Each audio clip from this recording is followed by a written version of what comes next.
Bienvenidos a una clase más del Departamento de Anatomía, Unidad Temática 4, Abdomen, Pelvis y Miembro Inferior. Se va a abordar el tema de neurovascular de pelvis para el ciclo escolar 2019-2020.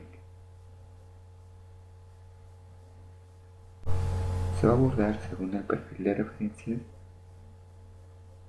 la descripción y el recorrido y las ramificaciones de las arterias de la pelvis y el perineo.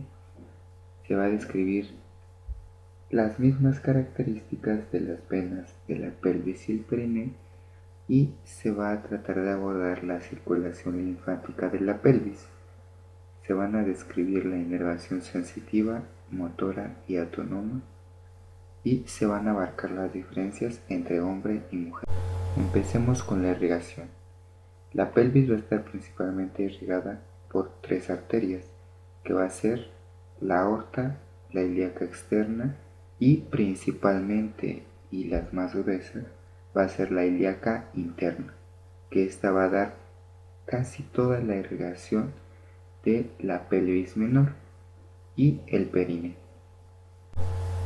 La aorta va a dar inervación a través de sus ramas, que va a ser a través de la arteria gonadal, que va a dar la irrigación de los ovarios o testículos, que los ovarios sí van a estar intrapélvicos y los testículos van a estar extrapélvicos.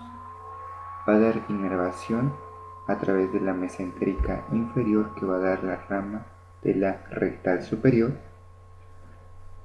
Va a dar inervación a la parte posterior de la pelvis por la sacra media, que va a ser de sus últimas ramas antes de bifurcarse, y la ilíaca común, que esta va a ser su rama terminal, que va a proveer de sangre a través de las ilíacas externas e ilíacas internas.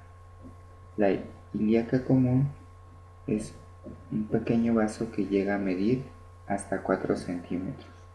La bifurcación de la aorta se va a dar a nivel de L4. En la imagen logramos observar cómo se bifurca la aorta y por debajo de ella se va a formar la ilíaca común, que esta a su vez se va a dividir en ilíaca externa e ilíaca interna, y la ilíaca interna se va a meter a través del hueco pélvico menor.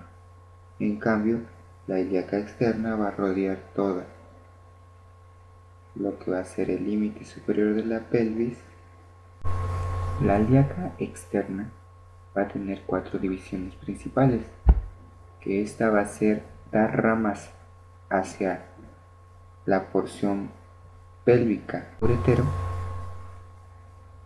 después dar una rama epigástrica inferior que se va a anastomosar con la epigástrica superior en el borde posterior del recto abdominal, y nos va a dar dos ramas muy importantes.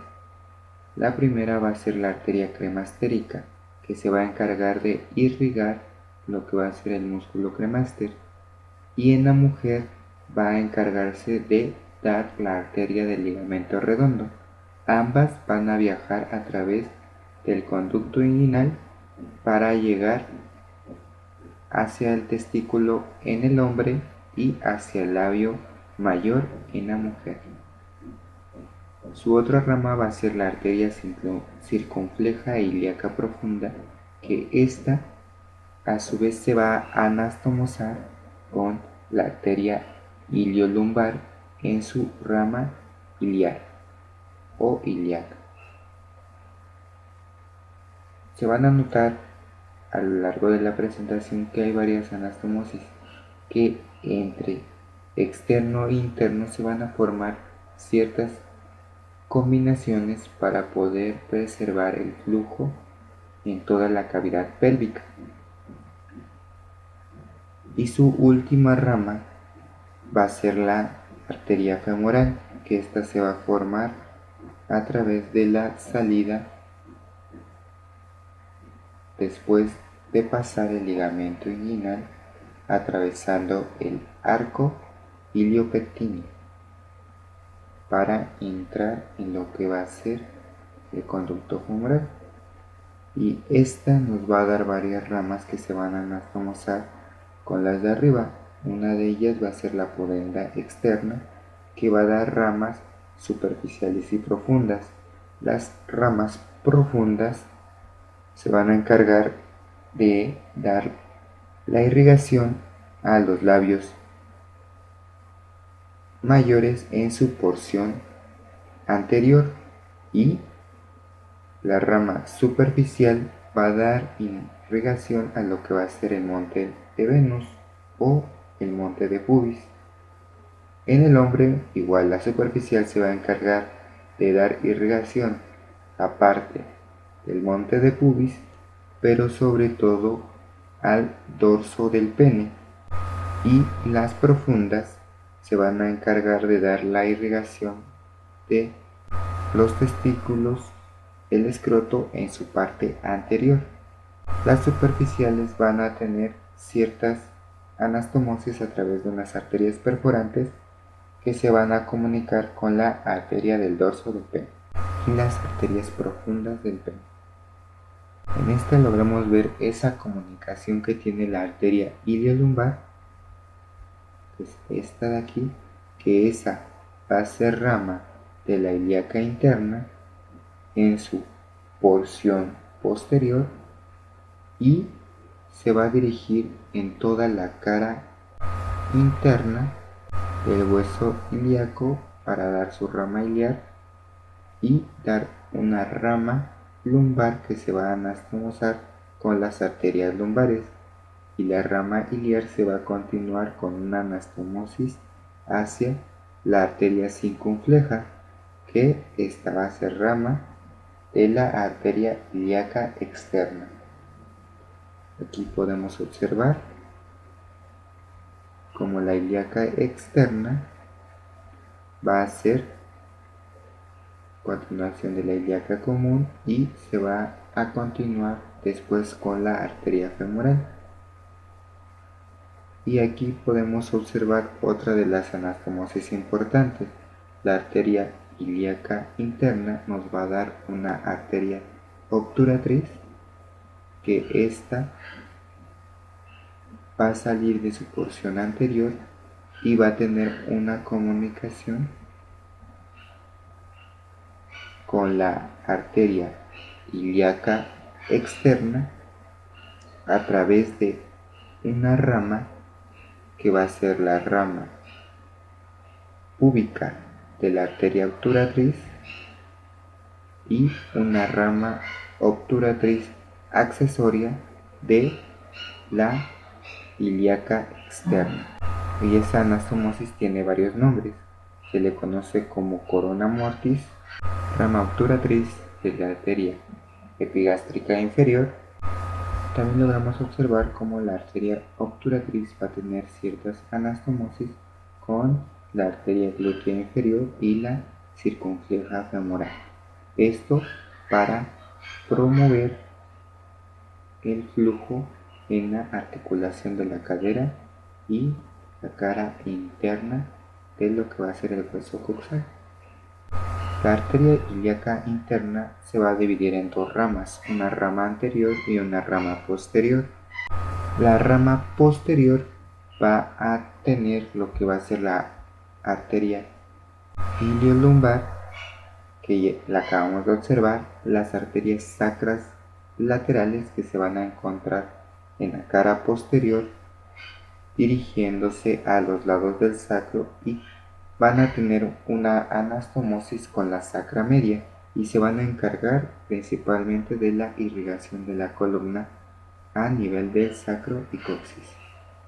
Y las arterias glúteas superiores, que estas van a ser las únicas que van a salir por arriba del músculo piriforme a través de la fosa isquiática mayor.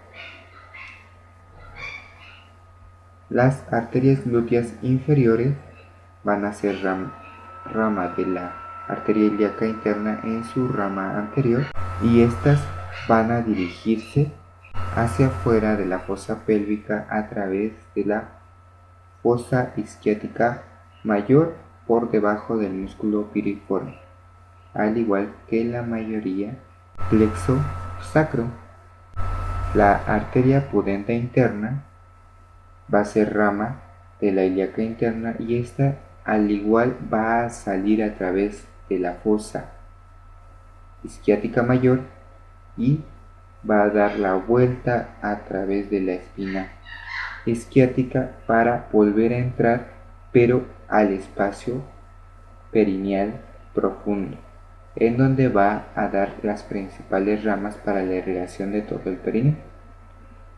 La arteria rectal media, que se va a encargar de la parte media del recto y va a causar anastomosis con la rectal superior y la rectal inferior. La arteria uterina, o en el varón la arteria del conducto deferente. También nos va a dar la arteria vesical inferior, que no, por lo regular, no existe en la mujer y se continúa como la arteria vaginal. Y sus primeras ramas de la arteria ilíaca interna van a ser la arteria umbilical, que esta, su porción más superior, se va a obliterar después del nacimiento, y la arteria obturatriz, que esta arteria va a dirigirse por la cara posterior del hueso sacro a través de la línea marginal para atravesar lo que va a ser la membrana obturatriz y salir al exterior de la pelvis. En la cara anterior va a estar cubierto por el conducto obturatriz, que va a ser formado por la fascia obturatriz y la membrana obturatriz. En la cara de la pelvis va a darnos una rama hacia la cabeza del femoral, que esta va a entrar dentro de la cavidad acetabular y nos va a dar una rama ascendente o púbica que se va a anastomosar con la epigástrica inferior. Podemos observar la arteria ilíaca interna, la arteria ilíaca externa, como nos va a dar la rama epigástrica inferior, que se va a comunicar con la arteria obturatriz a través de la rama obturatriz de la epigástrica y de la rama púbica de la obturatriz. La rama obturatriz de la ilíaca interna en su porción anterior, la rama umbilical de la arteria ilíaca interna en su porción anterior y la arteria iliolumbar de la porción posterior de la ilíaca interna. También se logra observar la sacra lateral. Y por debajo vamos a tener a la arteria pudenda interna, que va a ser rama de la ilíaca interna en su porción anterior. Aquí logramos observar de una manera más detallada y didáctica cómo es la división de la arteria ilíaca en una ilíaca externa e interna, y la interna va a tener su rama anterior, de la cual va a surgir la arteria umbilical, que va a dar ciertas ramas. Una de ellas va a ser la arteria vesical superior, y después de dar esa arteria se va a obliterar para entrar en los pliegues umbilicales anteriores, que va a entrar en el pliegue umbilical medial. Por debajo de esta va a salir la arteria obturatriz, que va a rodear toda la pelvis a través de la línea marginal y va a salir un orificio en la membrana obturatriz, que va a formar el conducto obturador, en donde va a pasar arteria y vena obturatriz y el nervio obturador. Por debajo vamos a tener a la arteria vesical inferior, que recuerden que es más constante en el hombre. En la mujer no se llega a presentar, pero en su lugar se va a presentar la arteria vaginal. Después se va a continuar la arteria ilíaca interna en su porción anterior y nos va a dar una rama de la arteria pudenda, que va a ser la pudenda interna, y nos va a dar una rama de la arteria rectal media, que después se van a usar para formar un plexo arterial rectal. Y aquí tenemos a la arteria ilíaca interna, pero se puede observar su porción posterior, en donde la primera rama va a ser la iliolumbar, que nos va a dar una rama ilíaca que va a pasar por todo el borde de la cresta ilíaca para dar irrigación al músculo ilíaco. Una rama lumbar va a estar en ascenso y se va a anastomosar con las arterias vertebrales lumbares. Después se va a encontrar la arteria sacral lateral, que va a dar la irrigación de las vértebras sacras. Y por último va a dar una rama glútea superior, que esta va a salir por arriba del músculo piriforme, al igual que el nervio gluteal superior. La arteria pudenda interna va a tener 4 divisiones. La primera va a ser la rectal inferior, que se va a formar un tercio después de entrar en el conducto pudendo, ya en la fosa perineal profunda, para dar irrigación a lo que va a ser la fosa isquioanal y sobre todo a el esfínter externo del ano. Después se va a anastomosar con la arteria rectal media, que es rama directa de la ilíaca interna. Antes de llegar la membrana perineal, va a formarnos la arteria perineal, que esta nos va a dar una rama hacia la arteria escrotal labial posterior y otra hacia el bulbo del pene o los bulbos del vestíbulo, para dar inervación principal a estos, y también nos van a dar una rama uretral para la irrigación de la uretra. Después, ya en el espacio perineal profundo, va a formar 2 ramas, una arteria dorsal del pene o del clítoris y la otra una arteria profunda del pene o del clítoris. La dorsal va a viajar por arriba de los cuerpos cavernosos y por debajo de la membrana o fascia del pene o fascia de Pock, y la arteria profunda del pene o del clítoris va a viajar a través de los cuerpos cavernosos. Aquí podemos observar las divisiones de la arteria perineal en todo su trayecto. Primero va a salir en la arteria ilíaca interna por detrás del músculo piriforme y va a seguir su borde hasta salir por la fosa isquiática mayor por debajo del músculo piriforme. Va a rodear el proceso o espina isquiática y va a volver a entrar, pero no a la pelvis, sino que va a entrar en la fosa isquiática menor, pero para dirigirse a lo que va a ser el espacio perineal profundo, y a partir de este momento lo va a rodear la fascia obturatriz para formar el conducto pudendo. Su primera rama que va a soltar al entrar la cavidad perineal va a ser la rectal inferior, que va a ser un tercio después de haber entrado a la cavidad perineal. Siguiendo su trayecto, antes de llegar a la membrana perineal va a dar la arteria perineal. Recuerden que la arteria pudenda, atravesando la membrana perineal, va a dar sus 2 ramos, que va a ser la arteria del dorso del pene y la arteria profunda del pene, que son estas dos, la dorsal y la profunda. Que la dorsal va a ir por arriba del dorso y la profunda se va a comunicar con los cuerpos cavernosos, en el interior de los cuerpos cavernosos.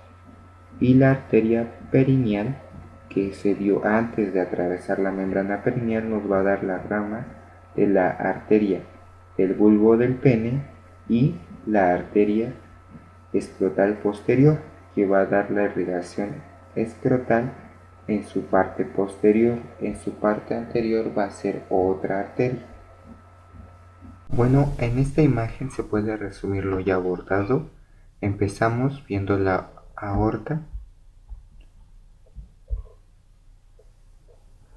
que va a dar su primera rama para la cavidad pélvica, que sería la arteria ovárica, y en el hombre es la arteria testicular, pero esta no llega a introducirse en la cavidad pélvica, sino que va a pasar a través del ala del ilíaco para dirigirse hacia el conducto inguinal y de ahí irse hacia el escroto.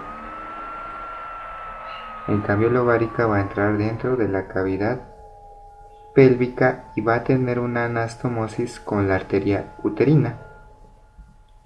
Después, por debajo, la arteria mesentérica inferior se va a formar y va a dar una rama que va a ser la rectal inferior. Recuerden que el recto va a estar irrigado por tres arterias: la arteria rectal superior, la arteria rectal media y la arteria rectal inferior. Aquí se logra observar la rectal superior. De este lado podemos observar la rectal inferior, rama de la arteria pudenda, y de este lado se puede observar la rectal media, rama de la ilíaca interna. Después, para finalizar, antes de bifurcarse la arteria aorta, se genera la arteria sacra media, que se va a encargar de irrigar el hueso sacro hasta el coxis y va a sufrir una anastomosis con la arteria sacra lateral, que va a ser rama de la ilíaca interna en su rama posterior. Después se va a bifurcar la aorta en arteria ilíaca común y la ilíaca común en externa e interna. La externa va a ser la más gruesa y va a generar ciertas ramas. La primera va a ser la circunfleja ilíaca, que va a tener una anastomosis con la arteria iliolumbar en su rama iliar. Después va a tener otra segunda rama que va a ser la epigástrica inferior, la cual se va a anastomosar con la superior en la cavidad abdominal, pero va a dar una rama inferior que va a ser la arteria o rama obturatriz de la epigástrica y se va a fusionar con la arteria púbica de la arteria obturatriz. La arteria ilíaca interna va a dividirse en una porción posterior y una anterior. La porción posterior es la que va a originar a la arteria iliolumbar, que va a tener una rama iliar y una rama lumbar, que ésta se va a anastomosar con las arterias vertebrales lumbares.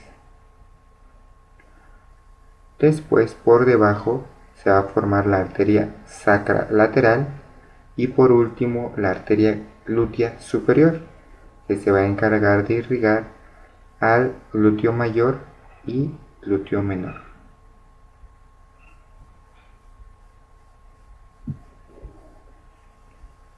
Recuerden que esta va a pasar por arriba del músculo piriforme. La arteria ilíaca interna en su rama anterior, primera rama, va a ser la arteria umbilical, que se va a cerrar en su parte más distal después de haber dado la vesical superior. Después va a causar una arteria obturatriz que se va a dirigir hacia la membrana obturatriz para salir de la cavidad pélvica y va a darnos una rama púbica, y después va a dirigirse hacia el exterior para irrigar lo que va a ser la cabeza del fémur y todos los músculos abductores del muslo.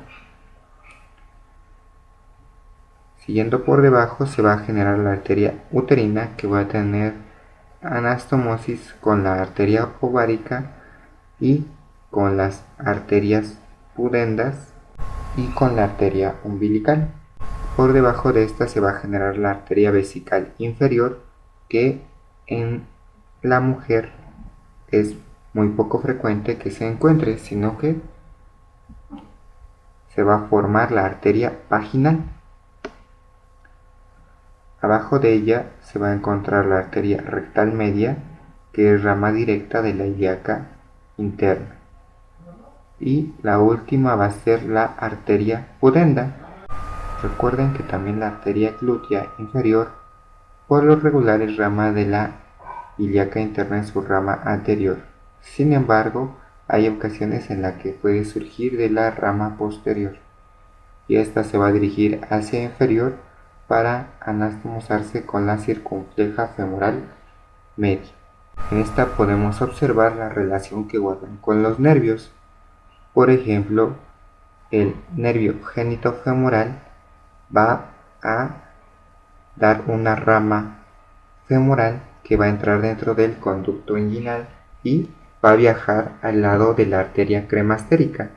Y por acá abajo podemos encontrar el nervio obturador, que va a viajar al lado de la arteria obturatriz. Y por este lado podemos encontrar el nervio pudendo, que va a viajar al lado de la arteria pudenda.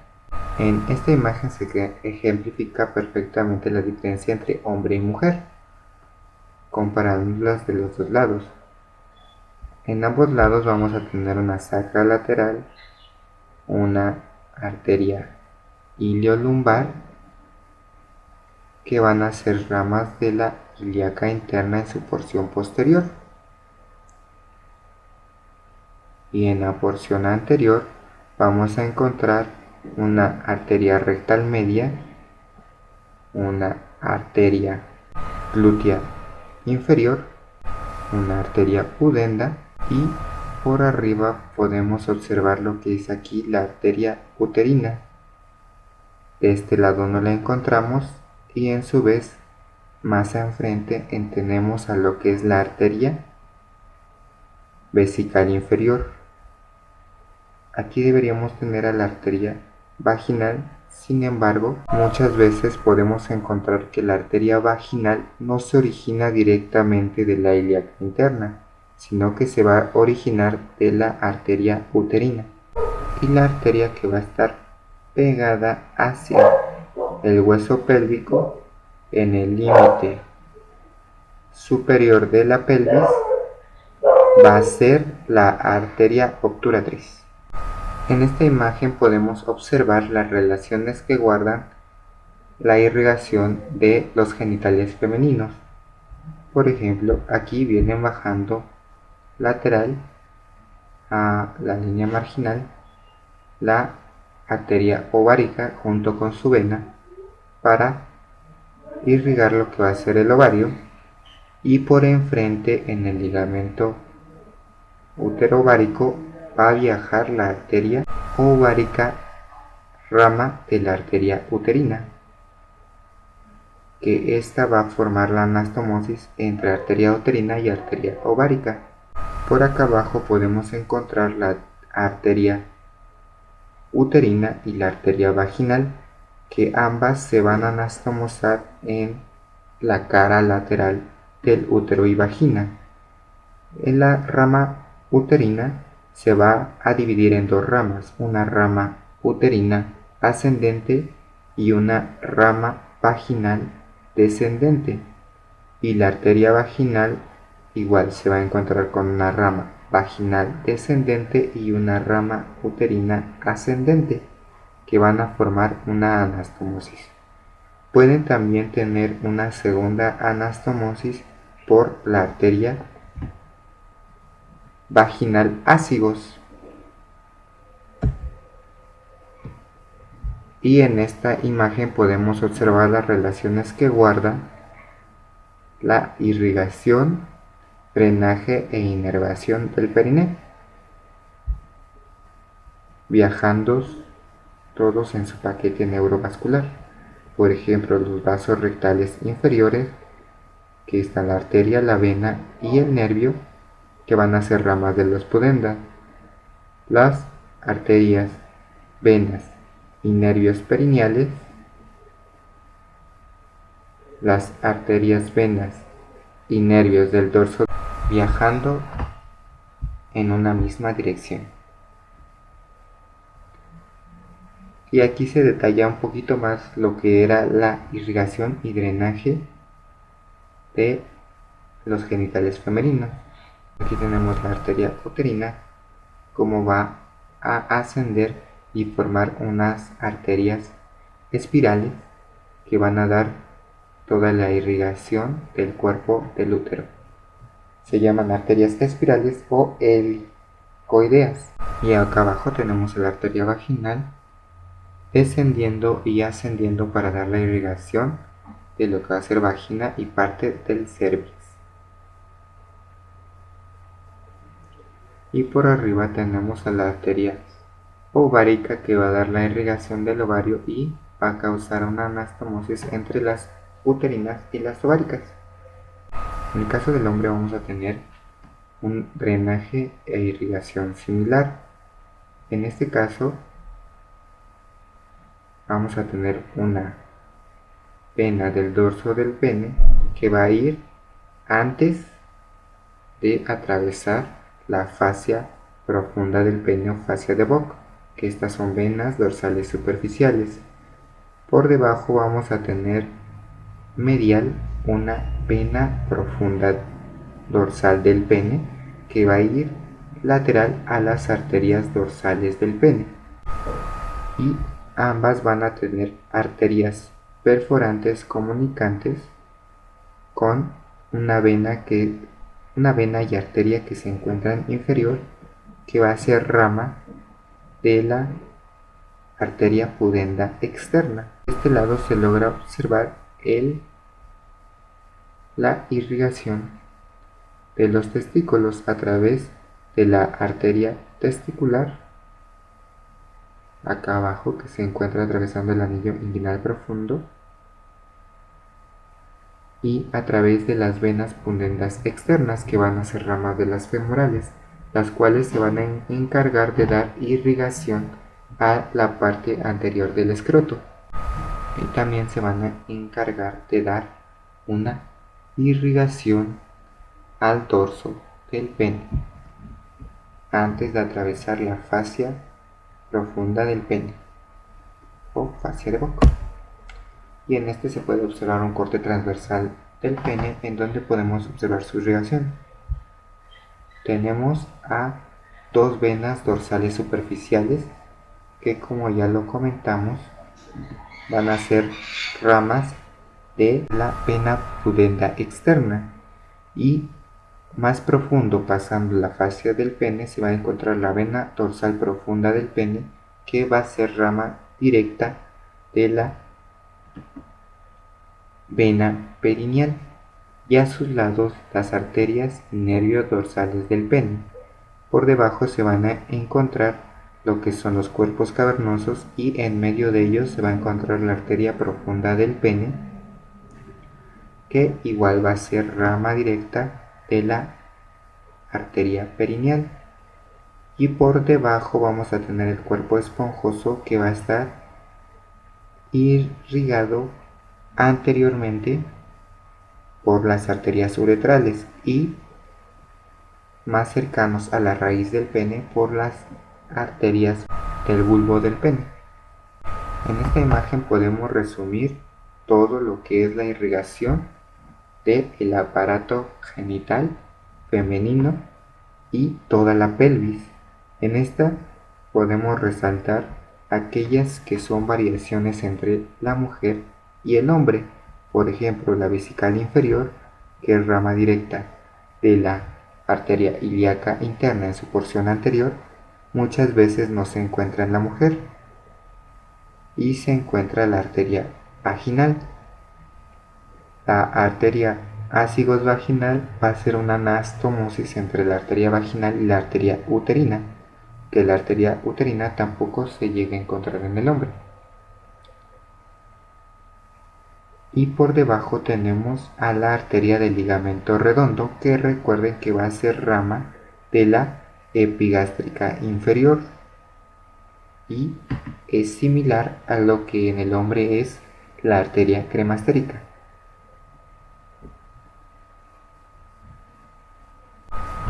Y aquí podemos observar que detallamos las principales que se van a encontrar en el hombre. Por ejemplo, la arteria vesical inferior, que es más común que se encuentre en el hombre, la arteria vesículo deferencial, que se va a dividir y formarnos la arteria del conducto deferente, que es la similitud a la arteria vaginal. Y por debajo tenemos a la arteria cremastérica, que va a ser rama de la arteria epigástrica inferior, que su similitud va a ser la arteria del ligamento redondo. Y la arteria uretral, ya que muchas veces es rama de la arteria del bulbo del pene, sin embargo es más común que sea de la arteria dorsal del pene. En la mujer casi siempre es parte de la arteria dorsal del clítoris. Como ya lo mencionamos, hay demasiadas variaciones en la zona de la pelvis. Algunas de ellas son de importancia clínica quirúrgica. Por ejemplo, lo que se conoce como corona mortis o arteria obturatriz accesoria, que va a formar un puente entre la comunicación externa con la interna, en el caso de la arteria obturatriz con la arteria epigástrica inferior, y contiene un flujo moderado, por lo que en caso de lesión durante las cirugías de hernia femoral puede llegar a dañarse y provocar un sangrado que podría terminar con la vida del paciente, y por eso se le llegó a dar el nombre de corona mortis. Otra variación es la arteria rectal media, que, como vimos en la presentación, la principal que la va a formar va a ser la ilíaca interna. Sin embargo, llega a haber ocasiones en que va a ser rama de la vesical inferior o de la pudenda inferior. El drenaje de la pelvis va a ser principalmente por tres venas: por la vena cava inferior, por el plexo venoso vertebral interno y por la ilíaca interna, que al final se va a sumar a la vena cava inferior.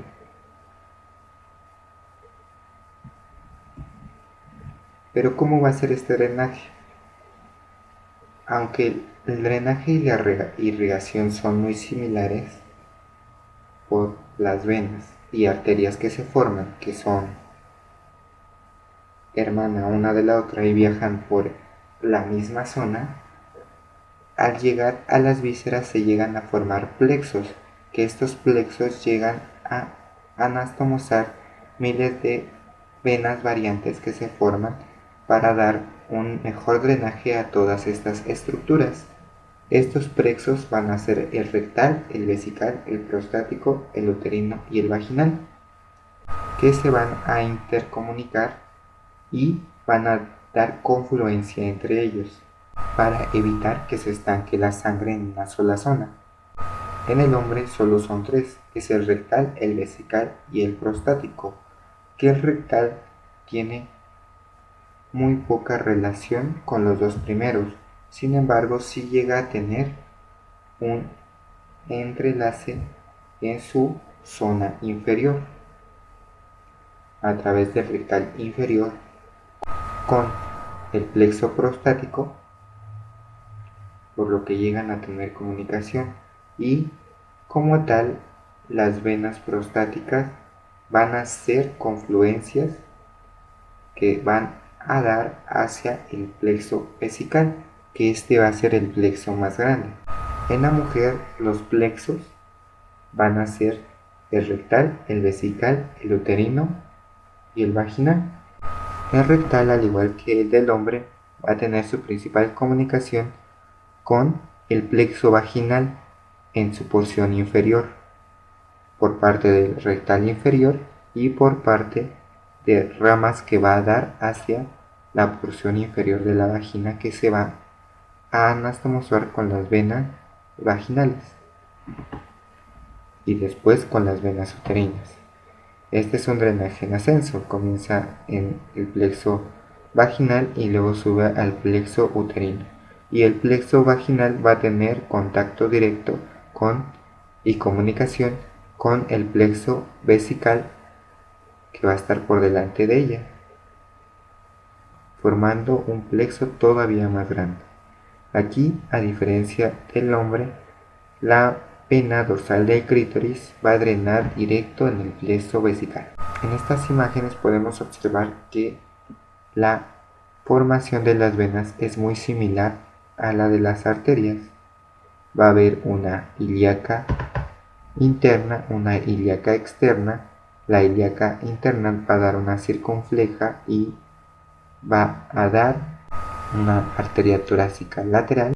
La vena ilíaca interna también va a tener múltiples ramas dentro de la vesical, la vena obturatriz, la vena rectal media y la vena pudenda, que al final van a dar a las venas perineales y nos van a llegar a formar las venas del vestíbulo, del bulbo del vestíbulo, la vena labial posterior y la vena dorsal del clítoris, para terminar drenando en todo el plexo vaginal, uterino y vesical. Entonces, recapitulando, las venas del bulbo y escrotales o labiales posteriores drenarán en la vena pudenda interna, que es cosa similar que pasa con la arteria, y lo hacen a través del plexo prostático. En esta imagen podemos observar cómo se encuentra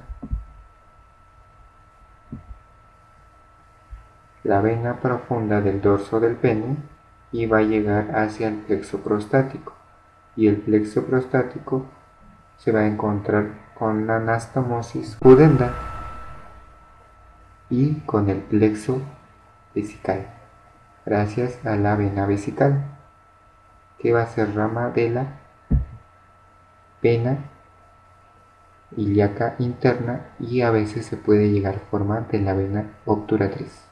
Y como mencionamos, la vena rectal inferior puede llegar a tener una anastomosis con el plexo prostático por su continuidad.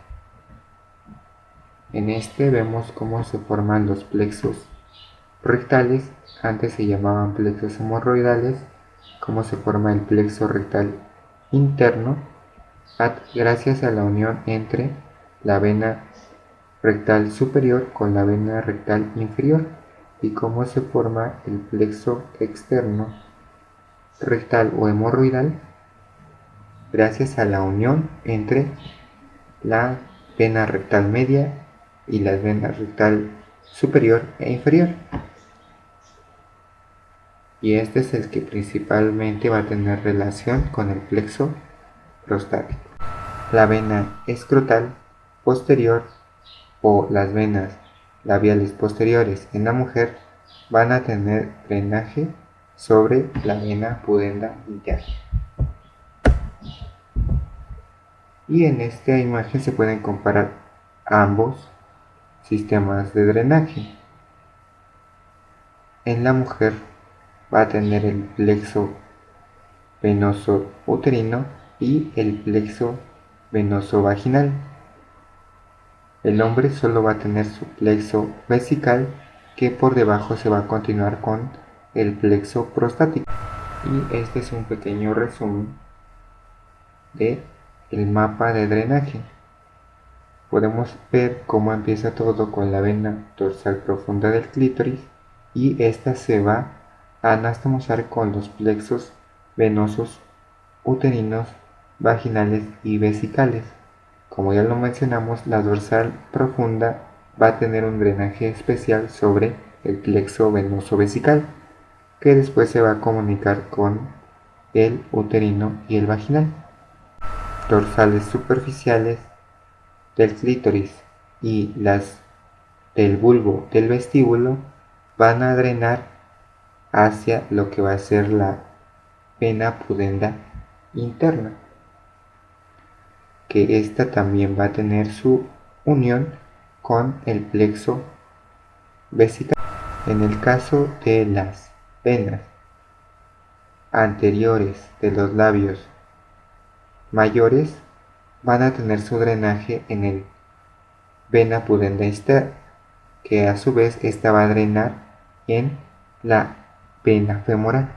Las principales afluencias de la vena ilíaca interna van a ser la vena glútea inferior, la vena pudenda interna, la vena rectal media, la vena uterina, la vena vesical y la vena obturatriz. Recuerden que como tal no existe la vena umbilical. Esta desapareció durante el nacimiento y solo tenemos una vena obturatriz. En el hombre es muy similar. Vamos a tener una vena dorsal profunda del pene que va a drenar en el plexo prostático y después en el plexo vesical. El plexo vesical van a tener una relación directa con la vena pudenda y con las venas que drenaron en ella, como las venas escrotales posteriores y la vena dorsal superficial del pene, que se van a dirigir hacia la ilíaca interna junto con sus demás afluencias, que son las mismas que en la mujer. En el hombre tampoco va a haber vena umbilical, solo hay vena obturatriz, la cual se encarga de drenar toda la pared o la fascia pélvica parietal. En el caso del drenaje linfático de la pelvis, es mediante una red de vasos linfáticos que van a llevar la linfa parietal y visceral hacia los ganglios ilíacos comunes o los presacros. Solo hay una obsesión, que es la linfa que viene del ovario o el testículo, los cuales van a drenar directo sobre los ganglios preaórticos o aórticos laterales. Cada sitio o víscera va a tener su lugar de drenaje predilecto, pero también hay algunas variaciones en ello. Y todo va a estar dividido en dos: y los nodos parietales y los nodos viscerales. Los nodos parietales son los que van a estar encargados del drenaje de la pared y van a encontrarse laterales a las arterias, y los nodos viscerales son los que se encuentran laterales a esas vísceras o sobre las arterias que se encargan del drenaje de las mismas. El drenaje linfático, como lo mencionamos, va a estar dividido por los nodos parietales, que van a ser los que van a drenar la pared, y los viscerales, que van a ser los que van a drenar directamente las vísceras. Los parietales van a ser los lumbares, los subaórticos, los nodos del promontorio, los nodos ilíacos externos y los ilíacos internos.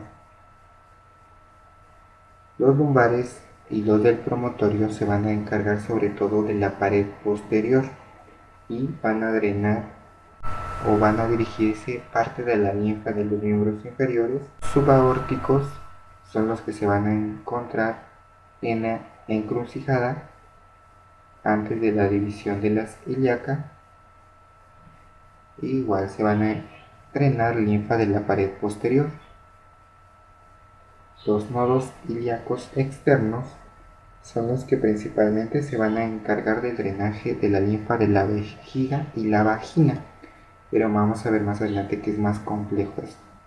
Y los nodos ilíacos internos, que se van a encargar sobre todo de drenar la linfa del espacio perineal profundo. El drenaje de la linfa de los nodos viscerales va a ser a partir de 5 nodos: los nodos paravesicales, los vesicales laterales, los parauterinos, los paravaginales y los pararrectales, que su nombre lo indica, qué estructura van a drenar y van a tener su afluencia hacia los ilíacos externos, internos o los presacros. Aquí podemos encontrar un pequeño resumen.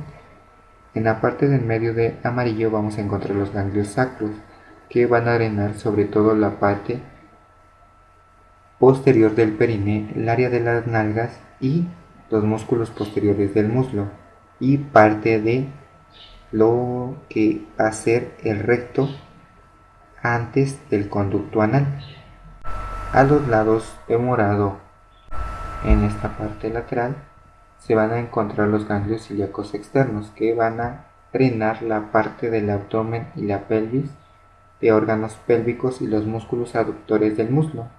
De este lado y más cercanos hacia los sacros se van a encontrar los ilíacos internos, que estos van a ser los que principalmente van a encargarse de drenar toda la linfa del área de la pelvis, de sus órganos pélvicos, del periné, de la parte más anterior de las nalgas y parte de los músculos posteriores del muslo.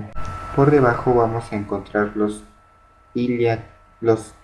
ganglios inguinales superficiales y profundos, que los superficiales se van a encargar del área del perine y los profundos se van a encargar sobre todo del miembro inferior y de lo que va a ser el glande y cuerpo cavernoso del clítoris y del pene. Recuerden que la linfa de los ovarios va a drenar directamente en los nódulos preaórticos o aórticos laterales, que aquí se encuentran señalados, y la linfa del clítoris, los bulbos vestibulares y los labios menores anteriores en la mujer van a drenar directamente en el nódulo inguinal profundo. Pero la parte posterior y anterior de los labios mayores, como también toda el área del perine y la parte externa del conducto anal, van a drenar su contenido hacia los inguinales superficiales.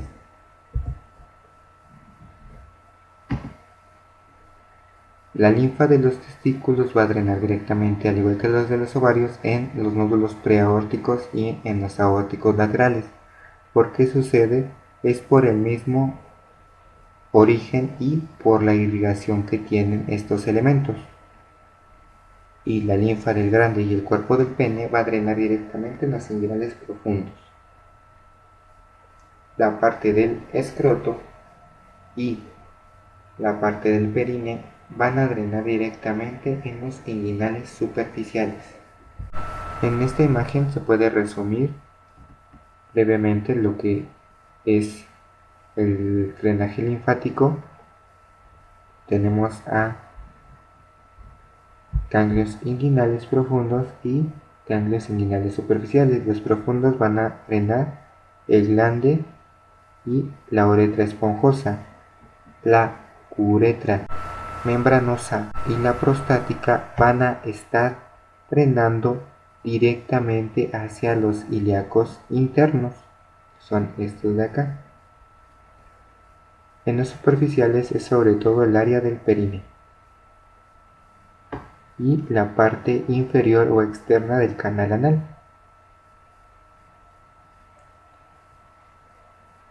Los ganglios viscerales, como los uterinos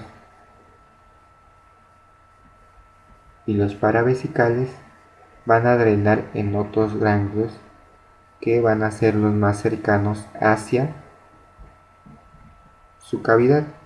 Los paravesicales van a drenar en los ilíacos externos y los parauterinos en los ilíacos internos. Los ilíacos internos se van a encargar sobre todo del drenaje de toda el área de la pelvis, desde la apertura superior hasta el área concerniente a los músculos elevadores del ano, que es en donde empieza el periné. Toda esa área va a ser drenada hacia los ganglios internos, a excepción de una parte de la vagina y del recto, que el recto va a estar drenando sobre todo en los presacros.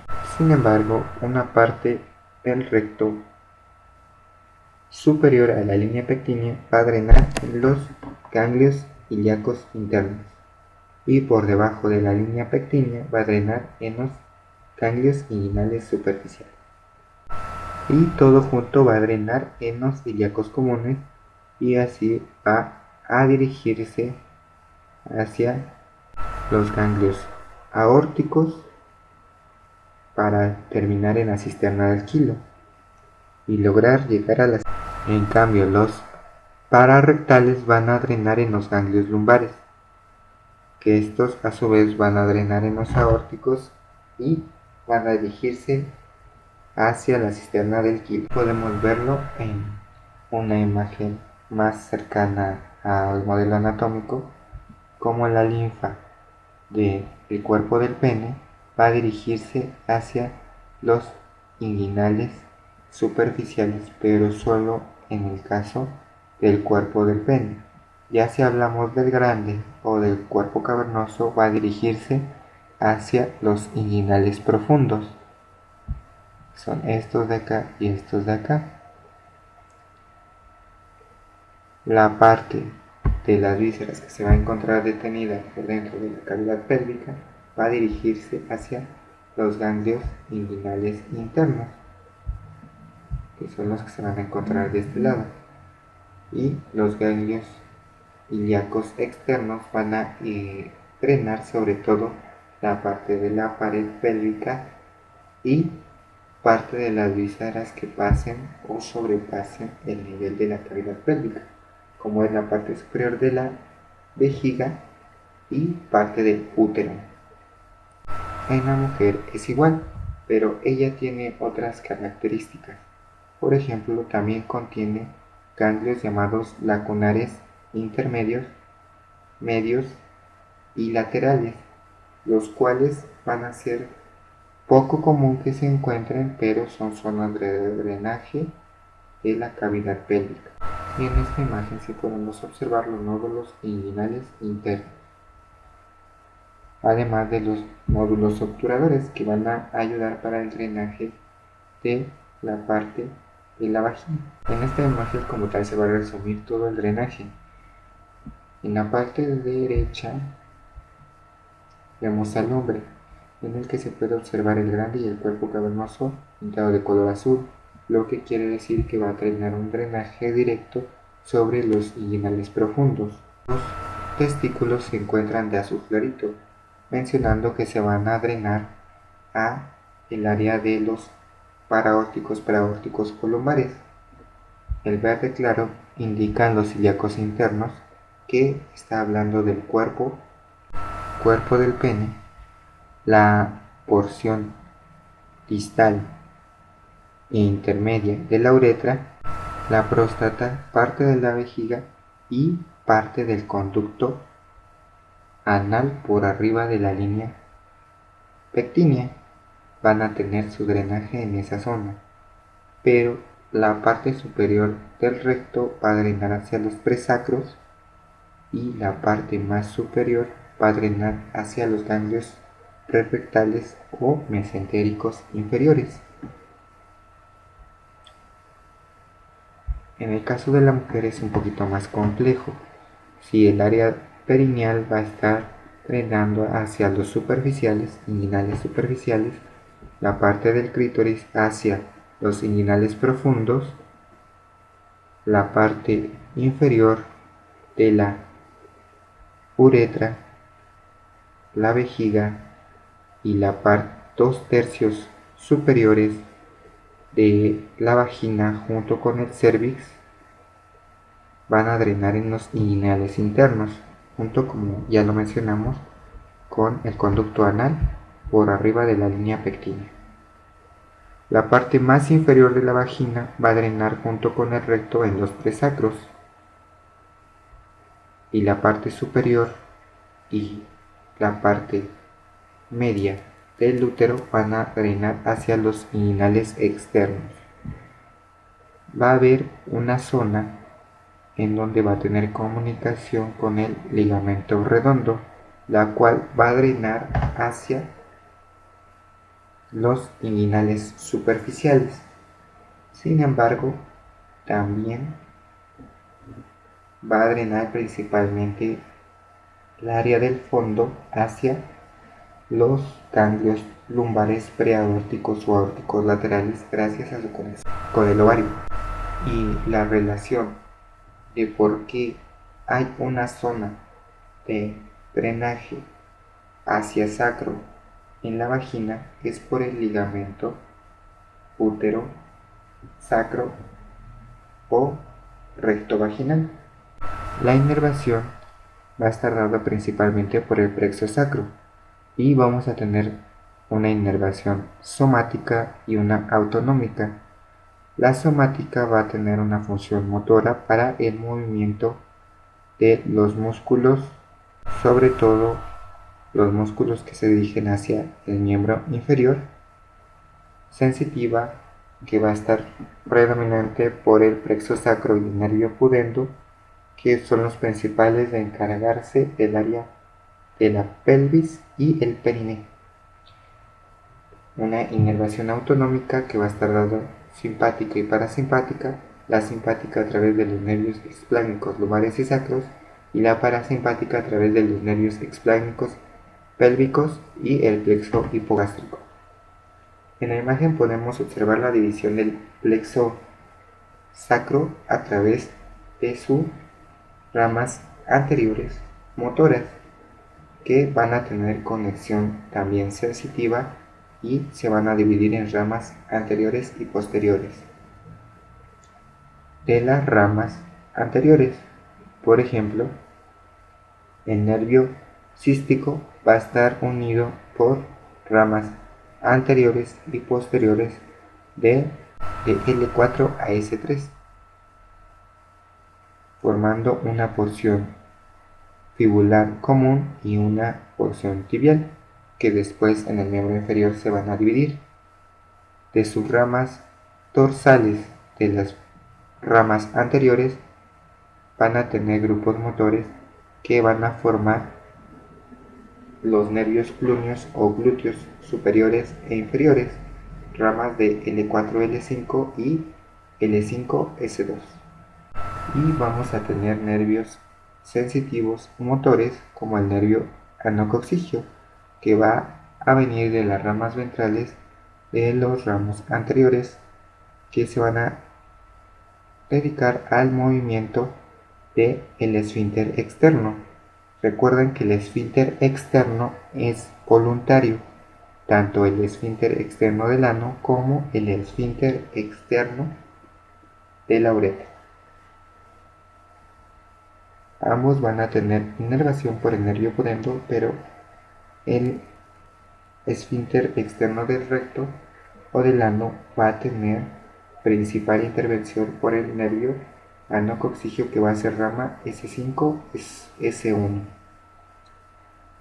Y estas mismas ramas van a ser las que van a dar la sensibilidad a la región del ano en su parte más externa. El nervio pudendo, como ya lo mencionamos, tiene actividad motora y sensitiva y lo van a formar S2 a S4 y se va a encargar de toda el área del perineo. Aquí podemos ver cómo se presenta el plexo lumbar y el plexo sacro, ambos conectados gracias al tronco lumbosacro, que va a formarse de L4 a S1 gracias a sus ramos posteriores y se va a encargar de la movilidad de algunos músculos de la pierna. El nervio femoral se va a formar de L2 a L4 en sus ramas posteriores. Las ramas anteriores nos van a formar el nervio obturador.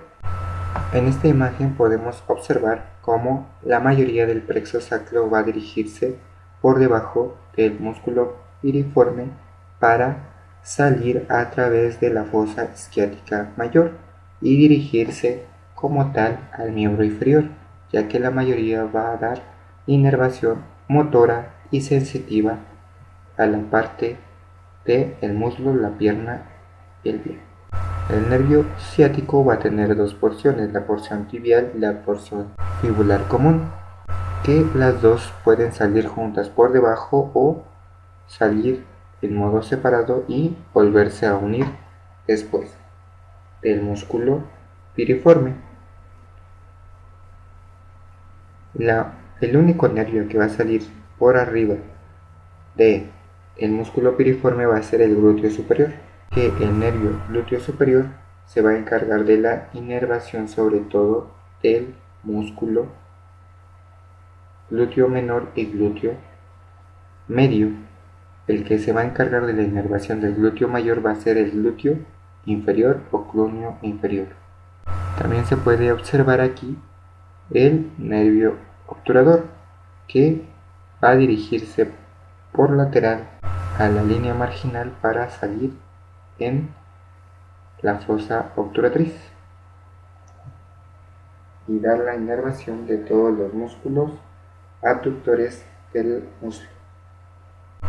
Y aquí podemos ver la formación del nervio pudendo a través de S1, S2, S3 y S4, que van a unir sus fibras para salir por debajo del piriforme a través de la fosa isquiática mayor, rodear el tubérculo o espina isquiática y dirigirse hacia adentro de la fosa isquiática menor a través del espacio perineal profundo, rodeado por la membrana obturatriz, formando el conducto pudendo. Y aquí lo podemos ver, cómo se encuentra el conducto. Sale de la fosa, rodea la espina, vuelve a entrar, lo rodea el conducto. El tercio distal, el tercio proximal, después de salir y volver a entrar en el espacio perineal profundo, nos va a dar la rama rectal inferior. Y antes de llegar a la membrana perineal, nos va a dar el nervio perineal, que también nos va a dar dos ramas, la rama de escrotal posterior y la rama del bulbo del pene.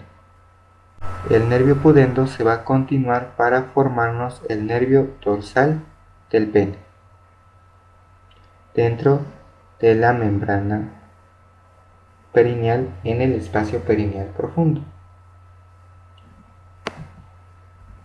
Y esta es una vista inferior en mujer de cómo surgió esa división y cómo se reparten esos nervios. El rectal inferior, recuerden que surge y es la primera rama después de rodear la espina isquiática y se va a dirigir para la inervación de toda la fosa isquional y sobre todo del esfínter externo del ano. El nervio perineal se va a dirigir hacia arriba en el triángulo urogenital en la parte superficial y profunda, dándonos ramas para el bulbo vestíbulo y para los labios menores. Y la última rama del pudendo va a ser la del dorso del pene o del clítoris, que se va a encargar de dar inervación sensorial. En esta imagen podemos observar cómo se mezclan todo el tipo de inervación para viajar a través de las mismas fibras.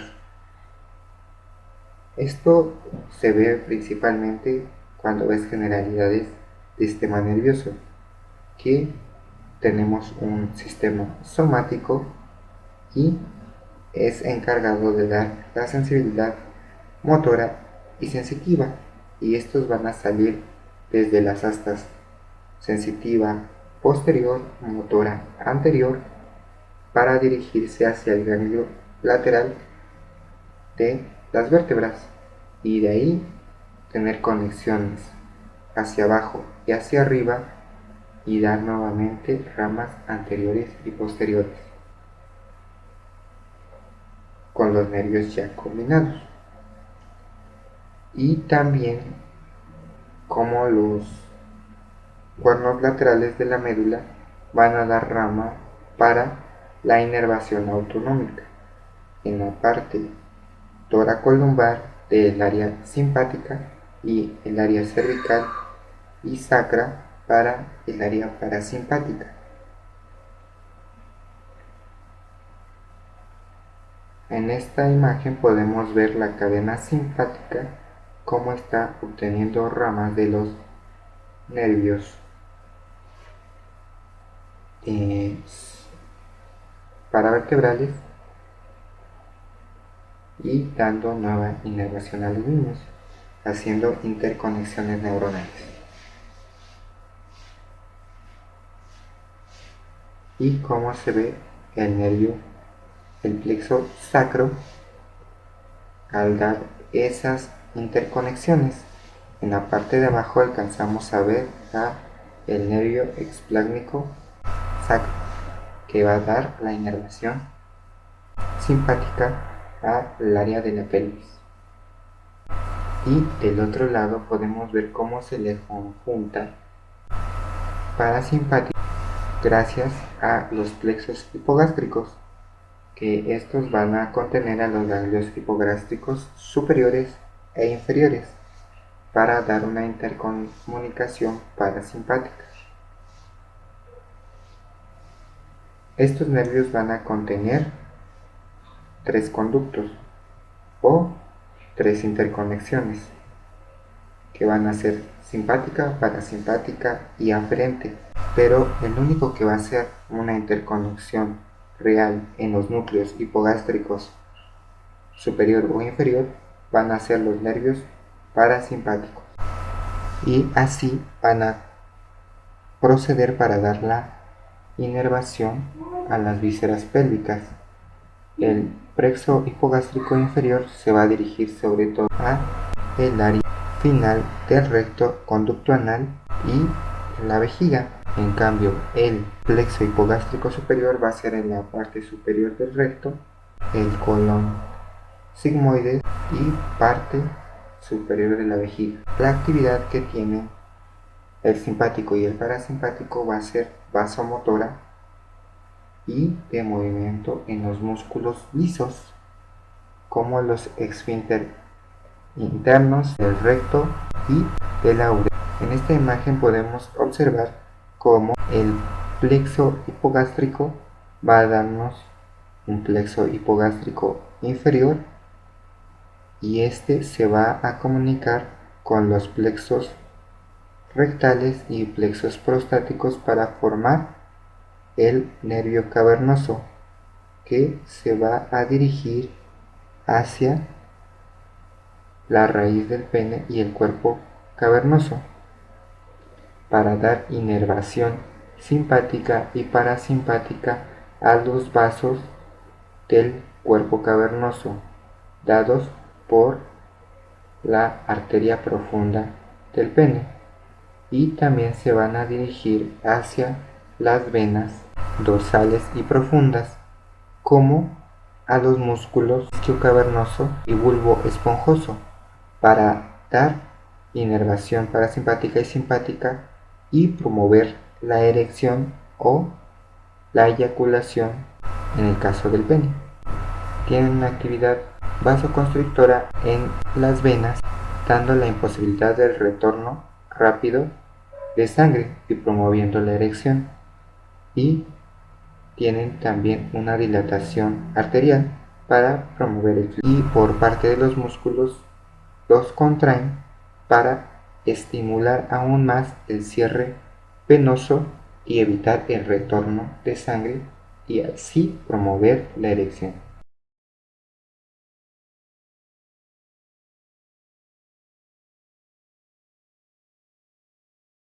En lo que se habla de sensitivo, vamos a tener que va a haber una línea delimitaria para el área sensitiva. Esta línea es muy parecido a lo linfático. Si se encuentra por arriba de la línea marginal, se dice que ya no pertenece a el área sensitiva de la pelvis, y es lo que llega a pasar con el útero, que el útero y el área de la salpinge van a tener inervación somática gracias a los nervios T1 a L1,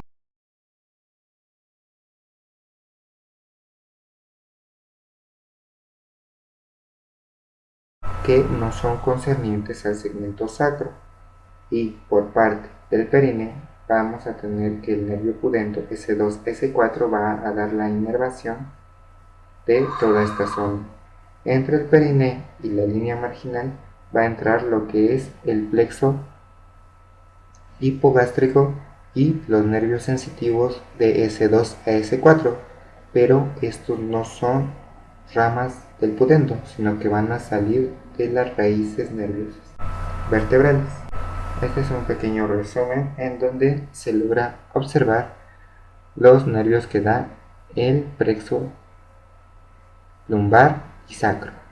Por ejemplo, el nervio ilioinguinal y genitofemoral que vimos que dan inervación para el pene, los escrotos o los labios, van a tener su origen en el raíz L1, y el nervio pudendo va a tener su raíz en S2 a S4, que es el que se va a encargar del área del perineo, y el nervio anococcigio S4 a C1 va a tener su origen en esas fibras y va a dirigirse hacia la inervación de los elevadores del ano, el ano y el isquiococcigio.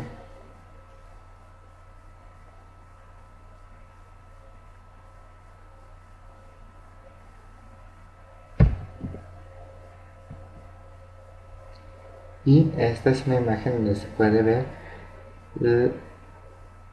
un resumen de el sistema autonómico concerniente a la pelvis. Los nervios esplánicos lumbares, que van de L1 a L4, van a dar inervación a la porción pélvica del uréter, a la vejiga y a la próstata, gracias a su plexo hipogástrico superior. Y el plexo hipogástrico inferior va a contener a los nervios esplánicos sacros. Todo esto es de cadena simpática. Y estos van a dar inervación aparte de la vejiga urinaria, la próstata y sobre todo a los genitales y recto. Y en el caso del parasimpático va a ser principalmente por los nervios esplánicos pélvicos, que van a dar inervación a toda el área de la pelvis. Y también van a dar inervación desde la flexura cólica izquierda hasta el conducto anal, hablando de inervación parasimpática.